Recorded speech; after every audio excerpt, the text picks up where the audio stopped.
ഒരുപാട് ആപ്പുകൾ അവൈലബിൾ ആണ്. നമ്മുടെ നോർമൽ ഇമേജസ് കാർട്ടൂണാക്കി മാറ്റാൻ പ്ലേ സ്റ്റോറിലും മറ്റ് ആപ്പ് സ്റ്റോറിലൊക്കെ അവൈലബിൾ ആണ്. അപ്പോൾ അതൊക്കെ ഡൗൺലോഡ് ചെയ്തിട്ട് ഒരു കാർട്ടൂൺ ക്രിയേറ്റ് ചെയ്യുക പറഞ്ഞാൽ കുറച്ച് ഡിഫിക്കൽട്ടാണ്. അപ്പോൾ നമ്മൾ ഇൻബിൽട്ട് എന്ന് പറയാൻ പറ്റില്ല, നമ്മൾ ഏറ്റവും കൂടുതൽ യൂസ് ചെയ്യുന്നത് നമ്മൾ എഡിറ്റിംഗ് ആപ്പായ സ്നാപ്സീഡിൽ ഒരു ഇമേജ് എന്ത് ചെയ്യുക, കാർട്ടൂണൈസ് ചെയ്യാൻ പോവുകയാണ്. കുറച്ചുകൂടെ സിമ്പിളായി പറഞ്ഞാൽ നമ്മൾ തംബ്നെയിൽ കണ്ട പോലെ ഒരു വെഡ്ഡിങ് ഗിഫ്റ്റ് കാർഡ് ക്രിയേറ്റ് ചെയ്യുകയാണ്. ഈ വെഡ്ഡിങ്ങിൻ്റെ പോലെ നമുക്ക് ബർത്ത്ഡേ ഗിഫ്റ്റ് കാർഡൊക്കെ ക്രിയേറ്റ് ചെയ്യുകയാണ്. എന്നാൽ തുടങ്ങിയാലോ?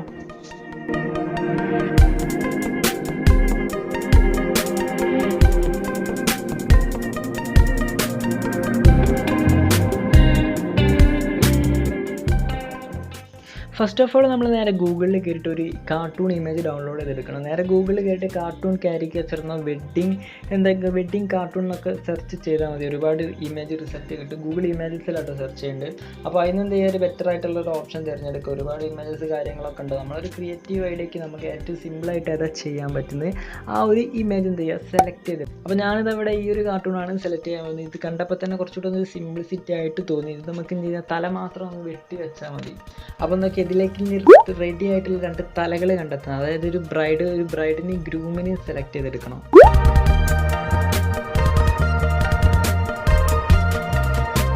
അപ്പോൾ ബ്രൈഡും ഗ്രൂമും റെഡിയാണെങ്കിൽ നേരെ നമുക്ക് എന്ത് ചെയ്യാം, നമ്മളെ വർക്ക്ഷോപ്പിലേക്ക് പോവുക. നമ്മളെ വർക്ക്ഷോപ്പ് അഥവാ നമ്മുടെ സ്നാപ്സീഡിലേക്ക് പോവുക. അപ്പോൾ സ്നാപ്സീഡ് ഓപ്പൺ ആക്കിയിട്ട് ആഡ് ബട്ടണിൽ, അതായത് ഇമ്പോർട്ട് ബട്ടൺ അടിച്ചാൽ തന്നെ ഇമ്പോർട്ട് ബട്ടൺ അടിച്ചിട്ട് നമ്മുടെ ഫോണിലെ സ്റ്റോറേജിൽ നമ്മളിപ്പോൾ നേരത്തെ ഡൗൺലോഡ് ചെയ്ത് വെച്ച കാർട്ടൂൺ ഇമേജ് ഒന്ന് ഓപ്പൺ ആക്കുക. കാർട്ടൂൺ ഇമേജ് ഓപ്പൺ ആക്കിയിട്ട് എന്ത് ചെയ്യാം, നമുക്ക് ഒരു എന്താ പറയുക, ബാക്ക്ഗ്രൗണ്ട് ടൂണൊന്ന് സെറ്റ് ചെയ്യുക. അതായത് ഇപ്പോൾ ഒരു വൈറ്റ് ബാക്ക്ഗ്രൗണ്ടിലാണ് അത് ഡൗൺലോഡ് ആയത്. അപ്പോൾ നമുക്ക് ചെറിയൊരു എഫക്റ്റ് ഇട്ടിട്ട് അതിനെ ബ്ലാക്ക് ആക്കുക. കുറച്ചുകൂടി കംഫർട്ട് ബ്ലാക്കായി തോന്നിയതുകൊണ്ട് മാത്രമാണ് അത് ബ്ലാക്ക് ആക്കി എടുക്കുന്നത്. ബ്ലാക്ക് ആക്കി എടുത്തിട്ട് എന്ത് ചെയ്യുക, അതിന് ശേഷം നമുക്ക് ആ 2 തലകളൊന്ന് വെട്ടി മാറ്റുക. ആ 2 തലകളാണ് നമ്മൾ മാറ്റി വയ്ക്കുന്നത്. അപ്പോൾ ആ 2 തലകളൊന്ന് വെട്ടി മാറ്റുക. അപ്പോൾ കട്ടിങ് ടൂളൊന്നും സ്നാപ്സീഡിൽ ഇല്ലെങ്കിൽ സെർച്ച് നല്ല ഒന്ന് നോക്കിയാൽ കാണാൻ കട്ടിങ്ങിൻ്റെ ടൂളൊന്നുമില്ല. അപ്പോൾ നമുക്ക് എന്ത് ചെയ്യുക, ഹീലിംഗ് ടൂൾ, കളർ റിപ്ലേസ് ചെയ്യണ ഹീലിംഗ് ടൂൾ ഉപയോഗിച്ചിട്ട് അതെന്ത് ചെയ്യുക, നൈസായിട്ട് ഇങ്ങനെ എറേസ് എന്നല്ല, സ്മഡ്ജ് ചെയ്തെടുക്കുക. 2 ഹെഡും എന്ത് ചെയ്യുക, സ്മഡ്ജ് ചെയ്തെടുക്കുക.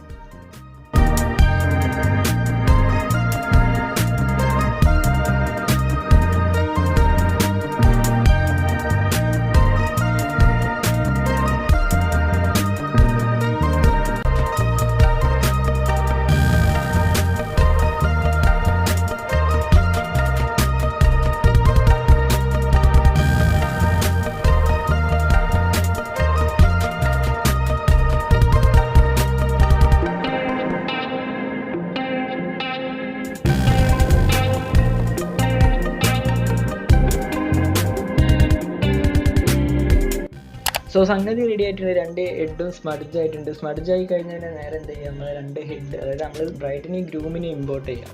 അപ്പോൾ എന്ത് ചെയ്യുക, ഡബിൾ എക്സ്പോഷർ എന്ന് പറഞ്ഞ ഫംഗ്ഷൻ. അപ്പം കുറച്ചുകൂടി സിമ്പിളായില്ലേ. ഡബിൾ എക്സ്പോഷറിലൂടെ എന്ത് ചെയ്യുക, നമ്മൾ ബ്രൈഡിനെയും ഗ്രൂമിനെ ആഡ് ചെയ്യുക. അത് ഹെഡ് വെക്കുമ്പോൾ നെക്കിൻ്റെ പൊസിഷനിലേക്ക് കറക്റ്റ് ഫിറ്റ് ചെയ്യുക. കറക്റ്റ് ഫിറ്റ് ചെയ്യാൻ ഇവിടെ ഓപ്പോസിറ്റ് എന്നൊരു ഓപ്ഷൻ ഉണ്ട്. അപ്പോൾ ഓപ്പോസിറ്റ് മിനിമൈസും മാക്സിമൈസും ചെയ്തിട്ട് കറക്റ്റ് ഫിറ്റ് ചെയ്തതിന് ശേഷം ഓപ്പോസിറ്റ് മാക്സിമത്തിൽ ഇട്ടിട്ട് വെക്കുക. മാക്സിമം ഇട്ട് വെച്ചിട്ട് ഓക്കെ കൊടുക്കുക. ടിക്ക് ബട്ടൺ അടിച്ചിട്ട് ഓക്കെ കൊടുക്കുക. എന്നിട്ട് നമ്മൾ ടെക്സ്റ്റൊക്കെ ചെയ്യുന്ന പോലെ തന്നെ വ്യൂ എഡിറ്റ്സിൽ പോവുക. വ്യൂ എഡിറ്റ്സിൽ നമ്മളെ ഡബിൾ എക്സ്പോഷർ ഓപ്ഷൻ ഉണ്ട്. അപ്പോൾ ഡബിൾ എക്സ്പോഷർ ഓപ്ഷനിൽ എന്ത് ചെയ്യുക, ഡബിൾ എക്സ്പോഷർ വാല്യൂ ഹയറിൽ ഇട്ടിട്ട് ഇമേജ് ആഡ് ചെയ്യുക. എക്സ്പോഷർ ഹയറിലിട്ടിട്ട് ആഡ് ചെയ്യാം. എന്നിട്ട് എക്സ്പോഷർ വാല്യൂ ഡൗൺ ആക്കിയിട്ട് എന്ത് ചെയ്യുക, എറേസ് അതായത് എഡ്ജസ് കറക്റ്റ് ഇതേപോലെ ഇങ്ങനെ എറേസ് ചെയ്തിട്ട് കൊണ്ടുവരിക. അപ്പോൾ കൂളാണ്. ഞാനിപ്പോൾ വെറുതെ ഇത് പെട്ടെന്ന് വീഡിയോ ഷൂട്ട് ചെയ്യണതുകൊണ്ട് എന്ത് ചെയ്യാൻ അധികം ശ്രദ്ധിച്ചിട്ടൊന്നുമില്ല. അപ്പോൾ നിങ്ങൾ എന്താ കറക്റ്റായിട്ട് എല്ലാ എഡ്ജും ഇങ്ങനെ സ്മൂത്തായിട്ട് എറേസ് ചെയ്ത് കൊണ്ടുവരാം. അതുപോലെ തന്നെ സെയിം ഐഡിയ, അതായത് സെയിം ആയിട്ട് എന്ത് ചെയ്യുക, ഈ ഇമേജ് റെഡി ആയിട്ട് തന്നെ അടുത്ത ഇമേജ് ഡബിൾ എക്സ്പോഷറിൽ പോയിട്ട് ആഡ് ചെയ്തിട്ട് കൊണ്ടുവരിക ചെയ്യാം.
അപ്പോൾ നമ്മളെ ബ്രൈഡും ഗ്രൂമും റെഡി ആയിട്ടുണ്ട്. ഇനി എന്തൊക്കെയാണ് ഒരു കളറിന് വേണ്ടിയിട്ട് ഒരു ടെക്സ്റ്റ് കൂടെ ആഡ് ചെയ്യുക. ഹാപ്പി വെഡ്ഡിങ് എന്ന് പറഞ്ഞിട്ട് ബർത്ത്ഡേ ആണ് ചെയ്യുന്നത് വെച്ചാൽ ഹാപ്പി ബർത്ത്ഡേ എന്നൊക്കെ സ്നാപ്സീഡിലുള്ള ആഡ് ടെക്സ്റ്റ് ഓപ്ഷനിൽ കയറിയിട്ട് അതുകൂടെ ഒന്ന് ആഡ് ചെയ്യുക. സംഗതി ആകെ കളറായി. അപ്പോൾ ചെറിയൊരു ഐഡിയ നിങ്ങൾക്ക് ഏകദേശം ഒരു ഐഡിയ കിട്ടിയിട്ടുണ്ടാവും. ആ ഐഡിയ തന്നെയാണ് നമ്മളെ